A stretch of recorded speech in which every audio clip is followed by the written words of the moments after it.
శ్రీమాత్రే నమః. ఈ నెల చాలా పవిత్రమైనటువంటి నెలగా భావించవచ్చు. ఫిబ్రవరి నెల 2025. ఫస్ట్ మనకు నెల ప్రారంభంలోనే వసంత పంచమి. ఈసారి వసంత పంచమి ఎప్పుడు వచ్చింది, ఏ రోజు మంచిది, పిల్లలు ఎలా చేసుకుంటే బాగుంటుంది అని చెప్పడానికి ఈసారి వసంత పంచమి ఫిబ్రవరి 2, 2025 వచ్చింది. విద్య, వాక్కు, జ్ఞానానికి అధిపతి అయినటువంటి సరస్వతి దేవిని ఈరోజు ఆరాధించడం వల్ల చాలా విధమైనటువంటి ఫలితాలను పొందవచ్చు. వసంత పంచమి నాడు శ్రీ సరస్వతి దేవిని పూజించడం వల్ల సరస్వతీదేవి యొక్క సంపూర్ణ కటాక్షం, వాగ్దేవి యొక్క కటాక్షాన్ని పొందుతాం. ప్రతి సంవత్సరం మాఘమాసంలో శుక్లపక్షం 5వ రోజున వసంత పంచమి జరుపుకుంటారు. ఈసారి వసంత పంచమి దేవి కటాక్షం పొందడానికి విద్యార్థులందరూ కూడా సామూహిక విద్యాభ్యాసం చేయడం, సరస్వతి దేవాలయాలకు వెళ్ళి దర్శనం చేసుకోవడం, సరస్వతి దేవిని పూజించడానికి అనుకూలమైనటువంటి సమయం కూడా చెప్తాను. ఈసారి ఇదేంటి, వసంత పంచమిలో సమయం కూడా ఉంటుందా పూజ చేయడానికంటే? ఉంది. ఉదయం 7:09 నుండి మధ్యాహ్నం 12:35 వరకు పూజిస్తే మాఘ శుక్ల పంచమి ఫిబ్రవరి 2 ఉదయం 9:14 మొదలవుతుంది. ఫిబ్రవరి 3వ తారీఖున ఉదయం 6:52 వరకు ఉంటుంది. అంటే ఇది ద్వయంగా వచ్చేసింది కాబట్టి ఈ రకంగా మనం పూజించుకోవచ్చు. ఏం చేస్తే బాగుంటుంది మరి? ఈరోజు వసంత పంచమి శుభకార్యాలకి పవిత్రమైన రోజుగా చెప్పచ్చు. వివాహం, గృహప్రవేశం, ఉపనయనం వీటన్నిటికీ కూడా కొత్త పని, ఇల్లు ప్రారంభించడానికి ఇది మంచిది. ఏదైనా కొత్త పని, వ్యాపారాన్ని విధానం ప్రారంభిస్తారంటే మంచిది, విజయం జరుగుతుంది. గ్రంథాలయ ప్రకారం ఈరోజు మంచి ముహూర్తంగా చెప్పబడుతుంది. జ్యోతిష్ శాస్త్రానికి ఇది చాలా ఉత్తమమైనటువంటి రోజుగా కూడా పరిగణించబడుతుంది. పంచాంగం చూడవలసిన పనే లేదు, అంత పవిత్రమైనటువంటి రోజు. వసంత పంచమి రోజు పిల్లలు చదువులో వెనకబడిన వాడు సరస్వతి దేవిని ప్రార్థించండి. తెల్ల చందనాన్ని, పసుపుని అమ్మవారికి సమర్పించండి. తెల్లని పుష్పాన్ని సమర్పించండి. చక్కెర పొంగులు పెట్టండి. ధూపదీప నైవేద్యాలు ఏర్పాటు చేయండి. అవసరమైన పిల్లల పుస్తకాలంతా కూడా స్వామివారి ముందర పెట్టి రాసి బొట్టు పెట్టి పూజ చేసి పిల్లల్ని ఆ రోజు చదవమనండి. పూజ చేయడం కాదు, పుస్తకాలని అక్కడ పెట్టి చదవమని చెప్పండి. మీకు ఈ వసంత పంచమి రోజు ఏమేమి చేయాలని చెప్పాను కదా, మీ మనసుకి ఎలా తోస్తే ఆ అమ్మవారి ముందర కూర్చొని సరస్వతి నమస్తుభ్యం వరదే కామరూపిణి విద్యారంభం భౌతమే సదా అని చెప్పి అమ్మవారిని ప్రార్థన చేయండి. పరిసర ప్రాంతాల్లో ఉన్న పిల్లలను సరస్వతి దేవాలయాలకి తీసుకొని వెళ్ళండి. రథసప్తమి 2025 ఫిబ్రవరి 4వ తారీఖున రథసప్తమి వచ్చిందండి. చాలా విశేషమైనటువంటి పర్వదినం. భూమిపైనటువంటి జీవరాశులు సుభిక్షంగా మునగాలంటే అందుకే కారణం సూర్యుడే. ఈ కారణంగానే భగవానుని కనిపించే దేవుడు ఎవరైనా ఉన్నారంటే సూర్య భగవానుడని హిందూ సంప్రదాయ ప్రకారం తెలపడం జరుగుతుంది. ముఖ్యంగా సూర్య జయంతి రోజు ఎక్కువ పూజిస్తారు. మాఘమాస శుక్లపక్షమ సప్తమి తేదీ నాడు ఈ పర్వదినం వస్తుంది. దీన్ని రథ సప్తమి అంటారు.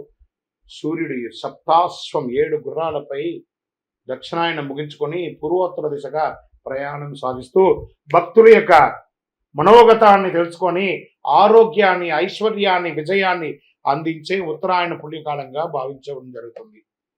సూర్యుడు 7 గుర్రాలు 7 వారాలకి సంకేతాలు. 7 గుర్రాలను వేద ఛందస్సులని అంటారు. గాయతి, తృష్టు, జగతి, అనుష్టు, అంతి, బృహతి, ఉష్ణిక అనే 7 గుర్రాల రథంపై భానుడు సవారీ చేస్తారన్నమాట. ఈరోజు మేషం నుంచి మీనం వరకు ఉన్న 12 రాసులు ప్రయాణిస్తారు.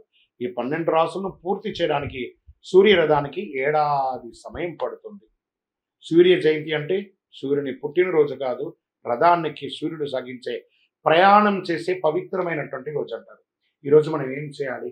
తెల్లవారుతుండగా తైలం పెట్టుకొని జిల్లేడు ఆకు ఉంటుంది చూసారా, ఆ జిల్లేడు ఆకుని శిరస్సు మీద పెట్టుకొని స్నానం చేయాలి. స్వతహాగా ఆకు కింద పడేంత వరకు స్నానం చేయాలి. అంతటితో మన శరీరం ఇక్కడ ఉంటుంది, ఇక్కడ దాకి చూడండి ఒక ఉష్ణం ఉంటుంది. ఆ ఉష్ణాన్ని జిల్లేడు ఆకు తీసేస్తుంది. సకల దోషాలు తొలగిపోతుంది. చక్కటి అవకాశం ఉంటే రథసప్తమి నాడు తెల్లని వస్త్రాలను ధరించండి, దేవాలయానికి వెళ్ళండి, ఆదిత్య హృదయం వినండి, సూర్య భగవాన్ని ప్రార్థన చేయండి. అందులో తిరుమల తిరుపతి దేవస్థానంలో చాలా వైభవంగా ఈ యొక్క రథసప్తమి నాడు ఏర్పాట్లు చేస్తారు. ఫిబ్రవరి 4వ తేదీ ఇక్కడ ఎవిడెన్స్ తో సహా చెప్తున్నాను. రథసప్తమి వేడుకలు వైభవపేతంగా నిర్వర్తించేందుకు తిరుమల తిరుపతి దేవస్థానం టీటీడీ ఏర్పాటు చేసింది. ఉదయం నుంచి సాయంత్రం వరకు స్వామివారి అన్ని వాహనాలు పురవీధుల్లో తిరుగుతున్నాయి. ఎంత గొప్ప విశేషమైనటువంటి రోజు అంటే అంత విశేషం. ఈ రోజుల్లో కాస్త స్పైసీస్, గార్లిక్, ఆనియన్ అవన్నీ కూడా అవాయిడ్ చేసి వీలుంటే ఆ స్వామివారికి ప్రార్థన చేయండి. సూర్య నమస్కారం, యోగా పరంగా సూర్య నమస్కారం చేయండి. స్నానం చేయగానే సూర్య నమస్కారం చేయండి. కలియుగ ప్రత్యక్ష దైవం సూర్యుడు. ఇంట్లో చక్కెర పొంగలి చేసి ఆ స్వామివారికి నైవేద్యం చేయండి. ఆరోగ్యంగా ఉంటారు. ఈ నెలలో వచ్చే అతి ముఖ్యమైనటువంటి పండుగ అని చెప్పొచ్చే మహాశివరాత్రి. శివరాత్రి అనగానే మనకు కనబడేది జాగరణ, దేవాలయాలకు వెళ్ళడం. ఇది శివపార్వతుల యొక్క ముఖ్యమైనటువంటి రోజు అని చెప్పచ్చు. అంకితం చేయబడినటువంటి రోజు అని కూడా చెప్పచ్చు. ఈ రోజు శివుడు మరియు శక్తి తల్లి యొక్క కలయిక యొక్క పండుగ శివరాత్రి.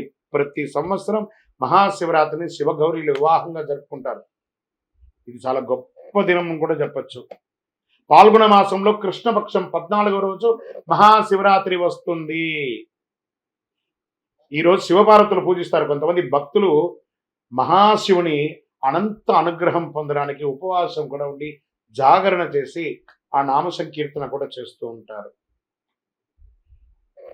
మహాశివరాత్రి ఈ నెల చతుర్దశి తేదీ ఫిబ్రవరి 26, 2025 ఉదయం 11:08 ప్రారంభమై 27 ఫిబ్రవరి 2025 ఉదయం 8:50 వరకు శివరాత్రి ఉంటుంది. బుధవారం నాడు మహాశివరాత్రి పర్వదినాన్ని జరుపుకుంటాం. మహాశివరాత్రి పూజ శుభముహూర్తం అని అంటే ఫిబ్రవరి 27 అర్ధరాత్రి 12:09 నుండి 12:59 వరకు నిశిత కాలంలో లింగోద్భవ కాలం అంటారు. ఈ సమయంలో రాత్రి మొదటి పూజ సాయంత్రం 6:19 నుండి 9:26 వరకు. రెండవ హారతి అని చెప్తే రాత్రి 9:26 12:34 వరకు. 26, 27 కలిపేళ్ళ. రాత్రి మూడో జామ పూజ అంటే 12:34 నుంచి 3:44 ఉదయం 27వ తారీఖున అర్ధరాత్రి 27 ఉదయం అని కూడా చెప్పచ్చు. 4వ జామ పూజ అంటే 3:41 నుండి 6:40 వరకు ఉదయం 27 వరకు ఉంటుంది. ఇప్పుడు ఈ సమయాల్లో ఆ అభిషేకాలు మహన్యాస ఏకాదశ పూర్వక రుద్రాభిషేకాలన్నీ కూడా చేస్తూ ఉంటారనమాట. 27ను ఉపవాస దీక్ష కూడా ముగిస్తుంది. ఈ సమయంలో సినిమాలు చూసుకుంటూ అలా తిరుగుతూ కాదట, శివనామస్మరణ చేయండి. ఓం నమశివాయ అనే మంత్రాన్ని పారాయణం చేయండి. అనుగ్రహ వర్షాన్ని కురిపిస్తాడు. అన్ని చోట్ల చండీ హోమాలు జరుగుతాయి, అభిషేకాలు జరుగుతాయి. పాల్గొనండి, వెళ్ళి చక్కగా. ఎంత పుణ్యం అంటే ఆ యొక్క బిల్వాష్టకం చేయండి. ఎన్ని అవకాశం ఉంటే ఒక శివ దర్శనానికి వెళ్ళండి, దేవాలయాలకు వెళ్ళండి, 10 మందికి ఫ్రూట్స్ అంతా కూడా పంచండి, సేవలు చేయండి, మంచినీళ్ళు ఇవ్వండి, మంచి మంచి పనులు చేయండి. శివరాత్రి శివనామస్మరణతో అందరూ మారుమోగిపోవాలి. విజయోస్తు.